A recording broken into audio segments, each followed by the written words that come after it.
Bonjour à toutes et à tous, ça fleure bon l'été à Palavas-les-Flots.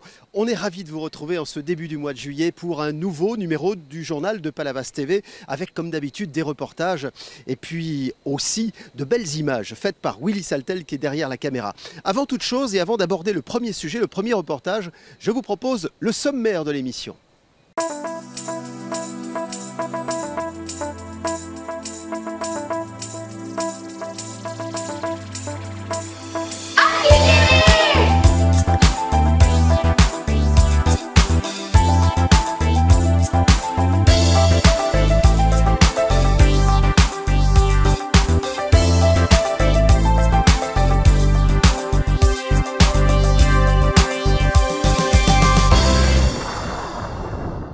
Nous allons commencer ce numéro du mois de juillet de Palavas TV par un reportage fait sur un deux roues. Un deux roues comme celui-ci, une moto. Vous savez que la sécurité routière est très attentive à ces deux roues parce que malheureusement beaucoup sont victimes d'accidents. Alors il est un rendez-vous que nous n'avons pas manqué ici à Palavas, à la Salle Bleue. C'est le rendez-vous du rallye moto, c'était la 7e édition. Et quoi de mieux que d'être au cœur du rallye, c'est ce que nous avons fait. Reportage de l'équipe de Palavas TV.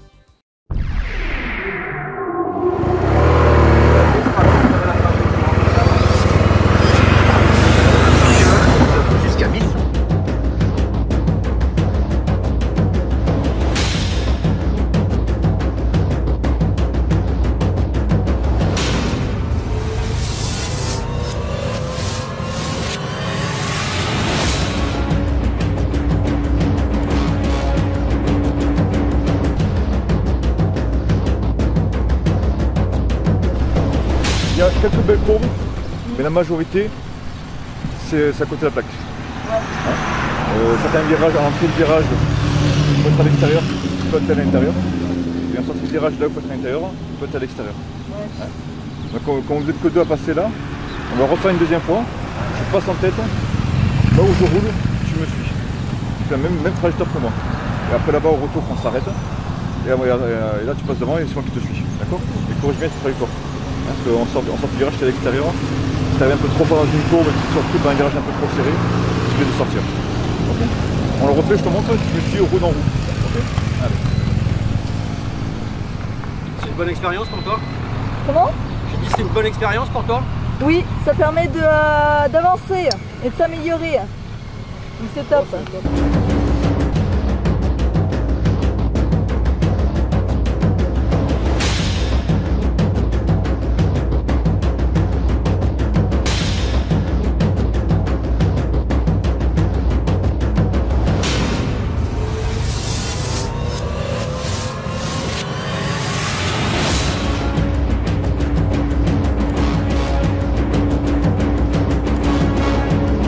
Colonel, alors comment se passe cette 7e édition? Cette édition se passe très bien, donc ça nous permet de contacter un maximum d'usagers de la route, de roues motorisées, et ça nous permet de faire passer des messages de sécurité, et notamment insister sur l'équipement du motocycliste. Alors vous me disiez tout à l'heure qu'il y a plusieurs ateliers, ça dure sur la journée.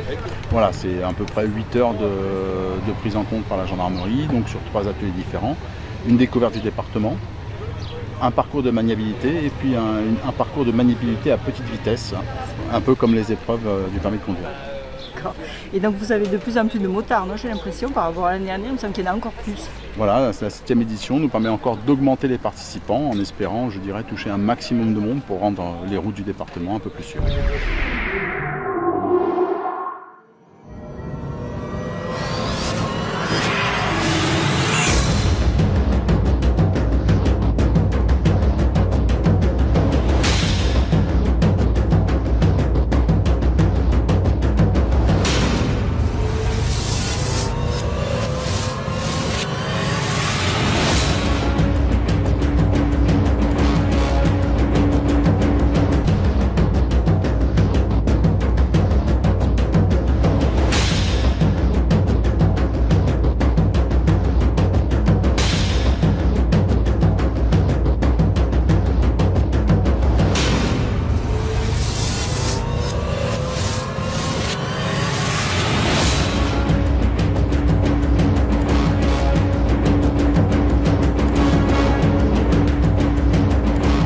Vous avez appris des choses ou Ouais, notamment le retour au plateau là-bas, que je n'avais pas fait depuis 89.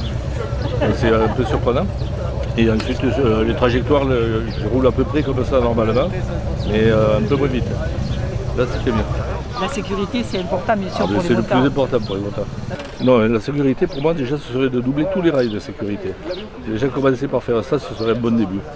Voilà, et puis ranger les routes, qu'il n'y ait pas de nid de poule, qu'il n'y ait pas d'ornières, des trucs comme ça. Quoi. Et par contre, des initiatives comme aujourd'hui, c'est super. Ah là, oui, vraiment, ça, c'est vrai. On m'en avait parlé, c'est mon motard qui m'en avait parlé. J'ai tenu à m'inscrire et puis je pense que je reviendrai même. Et puis on fait des connaissances, tout ça, ça compte aussi, quoi. C'est ça le monde de la moto. Voilà un premier sujet très important. Soyez prudents à deux roues. L'été nous incite à profiter de ce merveilleux moyen de locomotion, mais prudence, hein, la route est dangereuse. Nous continuons nos reportages. Cette fois-ci, nous allons nous intéresser à Thaïs. C'est une jeune fille qui a un talent fou, une très belle voix.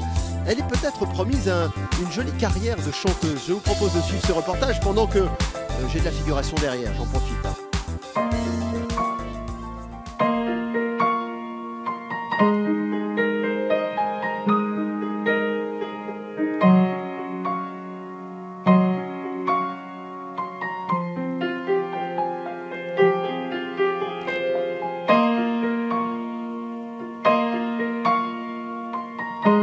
Thaïs, bonjour, merci de nous recevoir donc chez toi à Palavas. Alors tu es une toute jeune artiste de 20 ans, qui est arrivée à la chanson par un trajet un peu atypique. Tu es arrivée à la chanson par une frustration, alors c'est quand même assez original. Alors pourquoi ? Alors bonjour, merci de m'interviewer aujourd'hui, je suis très honorée, c'est la toute première fois. Alors oui, j'ai été très frustrée pendant mon adolescence. J'ai été victime d'un très gros harcèlement scolaire qui a eu des conséquences très dramatiques. Et la musique est arrivée à ce moment-là. Et tu ne sais toujours pas pourquoi tu as eu cet harcèlement ? Non, je ne sais toujours pas, c'est toujours un mystère et je ne saurai certainement jamais la vérité. Mais voilà, c'est compliqué encore de vivre avec ça aujourd'hui. C'est pas une histoire de couleur de peau ? Non, pour le coup, ça n'avait rien à voir. Mais j'ai eu dans le passé des problèmes avec ma couleur de peau. Et donc le style de musique que tu as choisi, c'est de la musique noire. C'est ça, parce que je suis originaire de la Guadeloupe et d'Afrique évidemment. Et j'ai été bercée dans toute cette culture, que ce soit le jazz, le blues, vraiment que ça. Voilà. And after all, we settling down, what said it best, were you the one, let's just forget, leaving behind and carry on. Alors tu avais démarré par de la danse, parce que tu avais des parents qui étaient tous les deux danseurs, donc tu as testé la danse, mais c'était pas ton chemin. Non, pas du tout. Alors j'ai fait quand même 10 ans de danse. J'ai fait vraiment tous les styles, mais non, c'était pas du tout ma vocation. Et bon voilà, hein, on sait toujours pas d'où vient ma voix, d'où vient tout ce chemin, mais bon voilà. Et ta voix, elle a été découverte par hasard par tes parents. C'est ça, c'était un jour où je rentrais des cours, voilà, tout simplement, et je mettais les CD de gospel dans ma chambre et je m'amusais à reproduire les voix des chanteuses. Et ma mère et mon frère sont arrivés et se sont dit « mais c'est Thaïs » et du coup, voilà, ça c'est... Ma mère a commencé à me proposer de prendre des cours de chant que j'ai refusé. Mais voilà, ça a commencé d'ici. The time to speak, then speak to me. I'll never keep you from your final destiny. So carry on into the cloud and all abound. Et tu avais quel âge à ce moment-là ? J'avais 14 ans. Ah quand même, il n'y a pas si longtemps. Tu as fait d'énormes progrès depuis, tu prends des cours maintenant. Oui, je prends des cours de chant, pas beaucoup, mais j'en prends quand même pas mal pour surtout la tessiture vocale, le souffle, voilà. Tu les prends sur où ? Sur Palavas ? Alors j'ai commencé à l'école de musique de Palavas justement et j'ai continué après sur Montpellier avec Joël Rino qui est coach vocal vraiment dans le blues, le jazz, voilà. Alors actuellement, c'est ton futur, tu ne le vois que dans le chant ? Alors oui, en grande partie, mais j'aimerais beaucoup me lancer dans la comédie, le théâtre, parce que c'est quelque chose que j'adore. Je peux m'exprimer vraiment à fond et c'est quelque chose que j'aime beaucoup.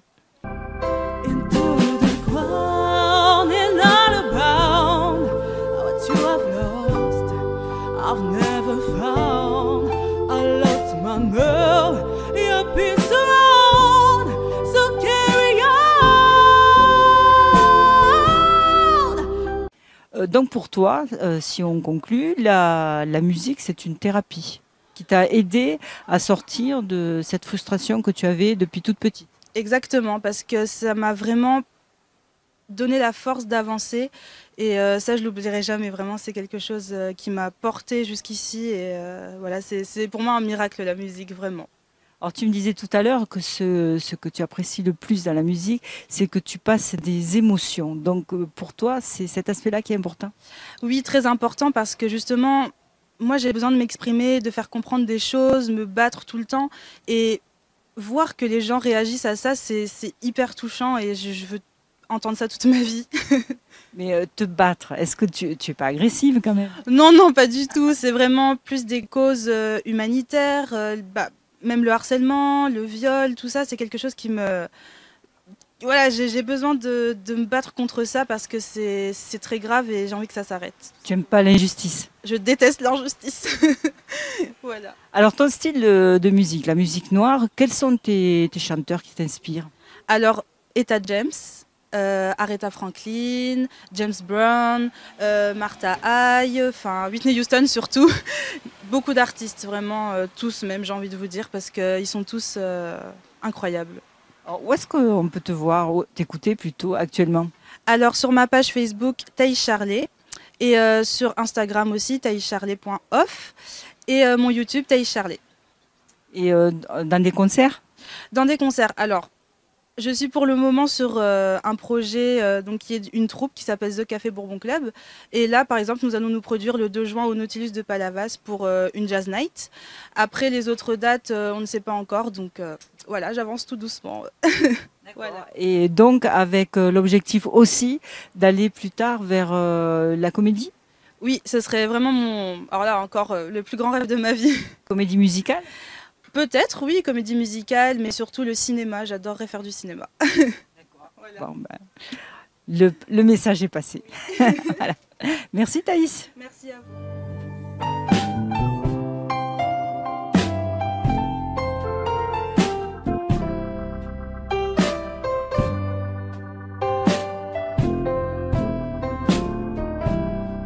Oui, nous aussi, nous profitons de l'esprit vacances. Quand je pense que quand j'étais jeune, j'arrivais à faire la même chose. Aujourd'hui, j'ai demandé à quelqu'un de le faire à ma place. Regardez, c'est incroyable. Il le fait, il se détend et il paraît que l'eau est bonne. Hein, parfait.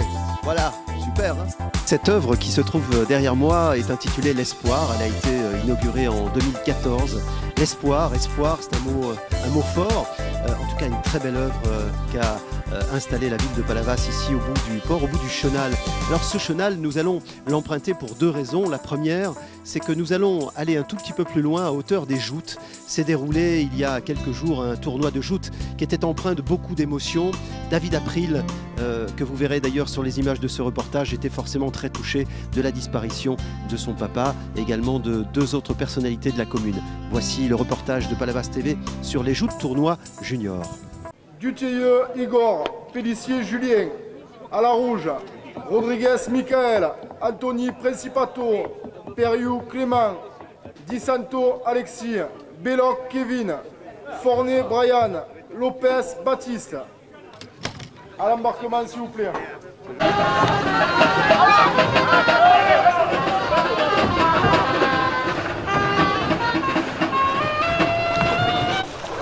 Je vais vous demander un moment d'attention. Comme les Palavasiens le savent et le monde des joutes le courant aussi, nous avons été très cruellement touchés l'année 2018 par 3 décès de personnes très importantes au sein de la société. L'année 2017, je veux dire. Ça a continué en 2018. Et au total, c'est 5 personnes qui sont parties et la société a été pratiquement décapitée. Dans l'ordre, Pascal Fontune nous a quittés au mois de septembre, après avoir lutté courageusement, comme on le connaît, contre la maladie. A suivi le mois d'après son grand ami, notre champion, notre grand champion, notre premier grand champion palavasien, Bernard Affila. Pascal, 50 ans, Bernard, 63 ans. ça fait déjà un trou. Comme si ça ne suffisait pas, à l'aube de l'année, Didier Jiménez, Didier qui avait organisé, c'est un peu lui qui est à l'origine de tous ces repas qu'on fait dans les joutes, les repas des lourds, c'est un peu lui qui les a inventés en invitant tout le monde dans sa vie. C'est un grand tambour des joutes. Et après, c'est l'ancien premier adjoint, l'ancien jouteur Albert Edouard qui nous a quittés début mai. Il est un peu plus âgé lui. Ainsi que l'adjoint responsable des joutes et du port, Max Jean, qui vient de nous quitter il y a 15 jours. Un grand sportif qui est décédé juste avant de fêter ses 80 ans en montant le Ventoux à vélo. C'était un sportif et pour les joutes, s'il n'a jamais joué, il était toujours là pour nous.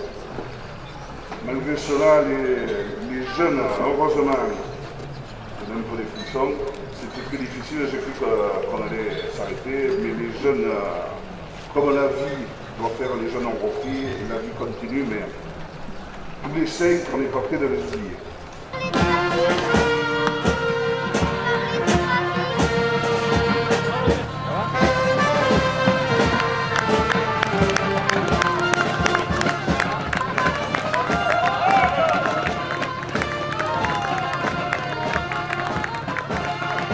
C'est Palavas qui organise, mais après, vous voyez, là c'est l'un sportif de 7, là c'est l'un sportif de Palavas, Pavo Agatois, c'est plusieurs, tous les jouteurs ont un club. D'accord, ok, merci.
Après cet émouvant reportage sur les joutes palavasiennes et la langue sportive palavasienne, la deuxième raison de notre présence ici à la sortie du chenal, eh bien c'est ça, c'est le jet ski. Nous sommes chez Samy Jet Ski avec Sylvain qui est le garde-fou de celles et ceux qui vont monter à bord, soit seuls, soit accompagnés. Avant, il y a quelques précautions à prendre. Sylvain, je vais monter à bord. Des consignes? Alors c'est très simple, déjà il y a un gilet de sauvetage qui est obligatoire. Tu as ma taille, hein? J'ai ta taille, à toutes les tailles.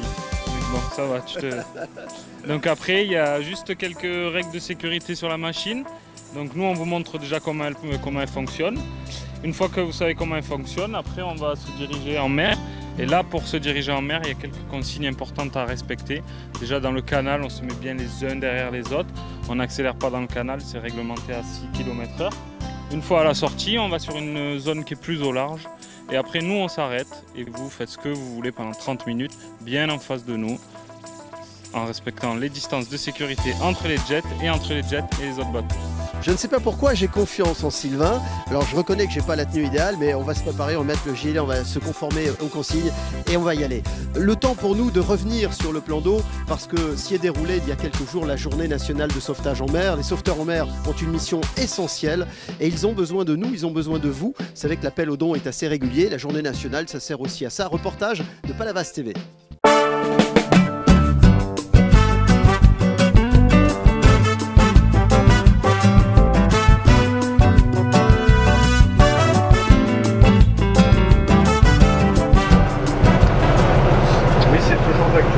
D'ici un quart d'heure, on se retrouve dans la zone. Philippe, j'ai retrouvé Claude que nous avions déjà interviewé sur un plateau télé du mois d'août de l'année dernière. Alors Claude, aujourd'hui c'est une journée nationale de la SNSM. Alors évidemment, vous, Palavas, vous vous associez. Ah oui, tout à fait, on est obligé d'être associé à leur manifestation. Donc le but c'est de faire reconnaître la SNSM, récupérer un maximum de dons, puisqu'on travaille qu'avec ça. Et puis comme c'est national aujourd'hui, ça passera à la télévision, enfin tout le monde va en parler. Alors, sortie en mer à midi avec les plaisanciers. Tout à fait. Alors, normalement à midi, la vedette doit sortir.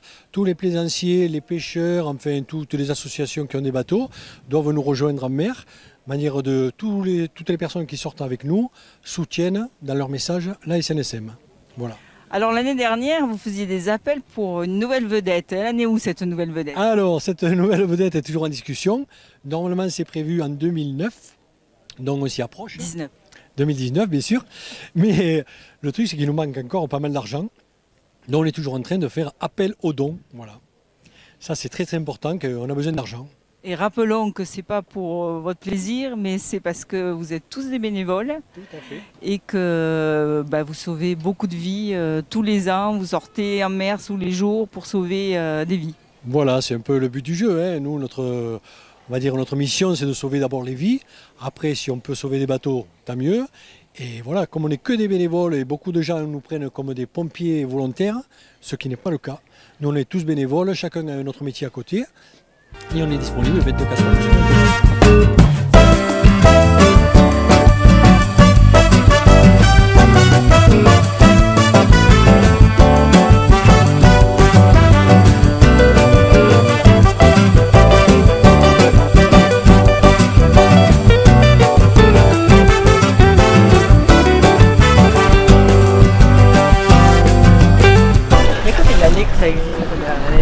La SNSM à Palavas a été créée en 1867.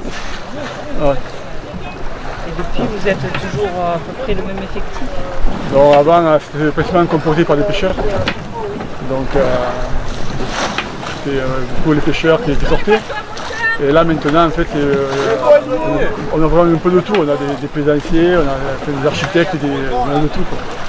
Des bénévoles. Des bénévoles. Voilà. Qui aiment la mer et qui aiment... Voilà, ouais. J'aime bien voir ce bateau parce que moi, mon arrière-grand-père était patron de la randonnée Fauquier.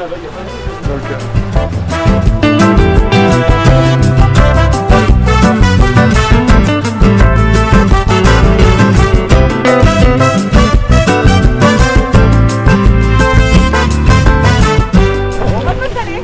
Mais... Le journaliste de France Bleu qui était perdu.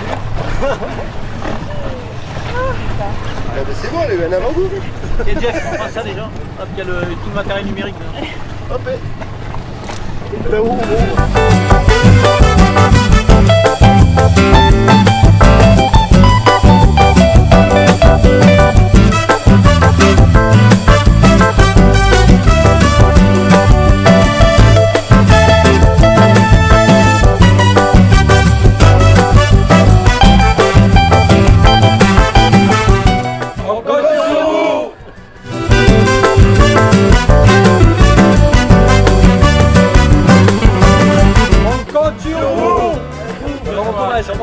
Allez, 1, 2, 3, on compte sur vous. Ouais, je me cache. 1, 2, 3, 2,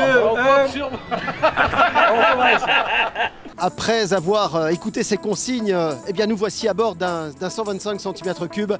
Nous partons, nous sortons du chenal, là aussi en étant extrêmement prudent et je fais confiance à Victor, mon pilote du jour. Nous allons nous intéresser à cette formidable manifestation qui s'appelle la Régalade du Prévost.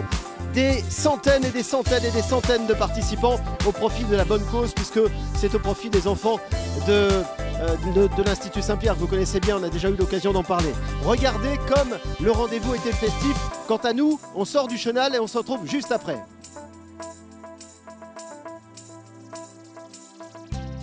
C'est l'été, saucisse merguez taboulé.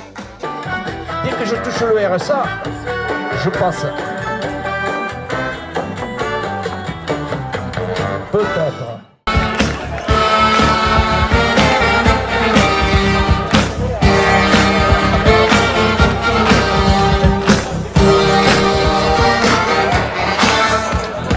Quand je suis rentré dans le bar, Il était midi moins le quart.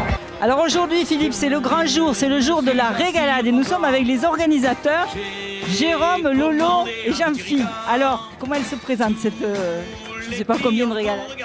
C'est la 8e régalade, elle se présente pas trop mal. Thierry devait être avec nous, mais là il est sous la douche, bon, enfin, il est en train de se préparer parce que c'est le 4e larron. La régalade se présente bien, on a finalisé les derniers petits détails et on attend les participants. Est-ce qu'il y a des choses nouvelles cette année, Laurent? Alors, chaque année il y a des choses nouvelles, ça c'est un principe de base. Les ravitaux sont au rendez-vous. La nouveauté cette année, déjà en fait, nous fêtons le centenaire de l'Institut Saint-Pierre. Voilà, c'est pas rien, donc on tenait à le fêter. Et pour l'occasion, la nouveauté, si on parle de nouveauté, donc à 22h, il y a un concert de Richie qui viendra clôturer cette belle soirée, cette 8e édition. Alors je me suis laissé dire, Jean-Phi, qu'il y avait les inscriptions qui ont été ouvertes et qu'un quart d'heure après, c'était complet. Ouais, c'est annuel. Ça dure demi-heure hein, chaque année, c'est compliqué. De toute façon, on ne peut pas ouvrir plus que ça, les inscriptions. Il y a 1500 personnes et on ne peut pas aller au-delà. Très compliqué de faire plus que ça en rouille de sèche. On a 1 tonne de moules, on a 3000 huîtres à ouvrir, donc on ne peut pas aller au-delà. L'avantage que ça a, c'est que tout le monde est motivé pour être inscrit et il vaut mieux susciter le désir et l'envie que le contraire. Donc on est ravis, un peu déçus pour ceux qui n'ont pas pu s'inscrire, mais bon, c'est la règle du jeu de la régalade. Alors donc une course déguisée avec 4 étapes? Non, le nombre d'étapes, on va dire qu'il y a une dizaine d'étapes. Voilà, il y a une dizaine d'étapes et chacune avec son lot de ravitaillement. On mange, on boit bien. Et puis, bon, mais je voulais surtout insister sur le fait que c'était chaque étape conduisait à l'hôpital Saint-Pierre, puisqu'il y a un ravitaillement dans l'hôpital Saint-Pierre, parce que la régalade, c'est avant tout une action pour les enfants. Donc vous êtes prêts tous, en forme, et on va y aller quoi. J'allais dire, là tous les feux sont ouverts, le temps est au rendez-vous, on voit les premiers déguisements qui arrivent. Bon, je ne vous cache pas que le petit stress est encore là, tant que c'est pas parti et que le début de la soirée n'a pas commencé. Bon, voilà, on est là, mais tout est prêt, effectivement.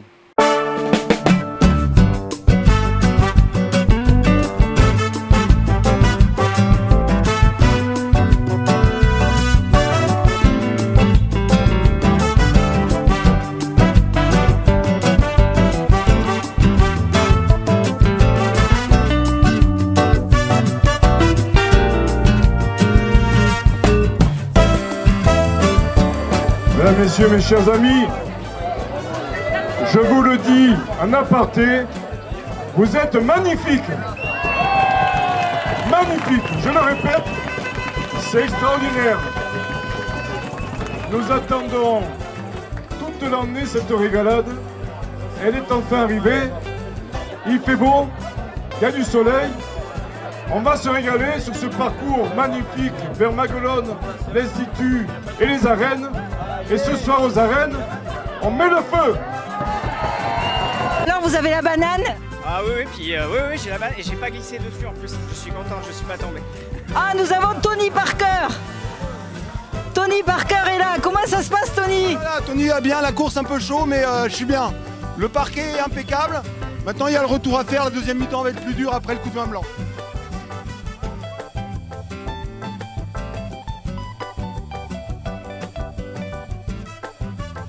Il a couru lui? Oui, oui. Regardez, j'ai rien. Il a soif.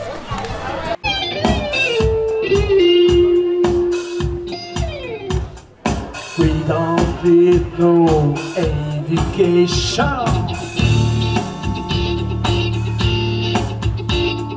We don't need no full control.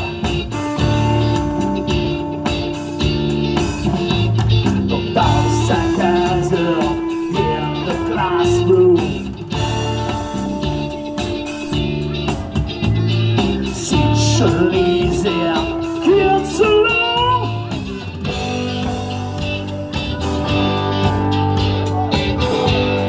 Hey, teacher, leave the kids alone.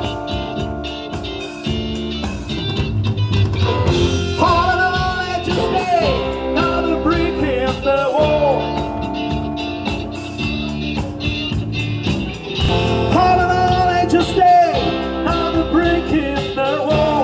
Voilà, c'est ainsi que se termine ce numéro de Palavas TV. Soyez curieux tout au long de l'été. On vous souhaite de passer de très très bonnes vacances.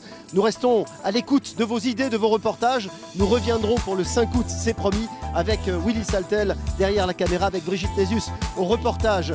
On va remercier Samy Jetski, on va remercier Victor, Sylvain qui étaient nos pilotes aujourd'hui. Prenez du plaisir également avec les jet-skis en étant rigoureusement respectueux du règlement, bien entendu. Allez, on va prendre du plaisir. À très très bientôt sur Palavas TV et on vous dit bonnes vacances avec nous. Ciao, ciao.